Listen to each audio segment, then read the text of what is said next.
Before planting anything, I like to wake up my garden beds. Here's exactly how I refresh the soil at the start of a new season. Namaskaram, I'm Srideep and welcome back to Blossom Your Way, where we focus on growing what matters in your garden, your home and your life. If this is your first time gardening, depending on your bed size, you might find it cheaper to buy soil in bulk, like we did here. Buying in bulk usually costs around $25 per ton. Bagged soil, on the other hand, can go up to $13 for just 25 liters. So it adds up quite quickly. Even the best soil gets tired after a full growing season. In raised bed gardening, we need to replenish nutrients and bring the soil back to life.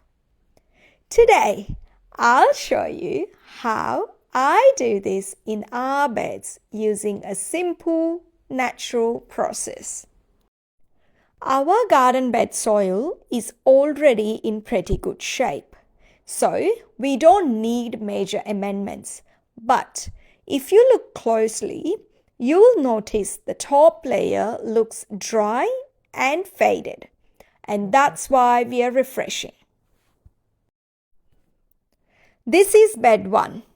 This is where we previously grew strawberries and also some melons on the trellis. We started by removing the leftover roots and clearing any debris. Next, we added dried turmeric leaves from our garden. These serve as brown organic matter and they also feed the soil microbes. Now, we didn't capture the moment I added kitchen waste to this bed, but you can definitely include that too. Just make sure to balance it with some dried leaves or garden waste. It's like composting, but just in the ground. Here's a full example from bed 3. If you saw my July garden update video, you will remember we cleared out melons, capsicums and chrysanthemums from this bed. Then we dug a trench, layered in kitchen scraps first, followed by dried sugarcane leaves from our garden, and then covered that with soil.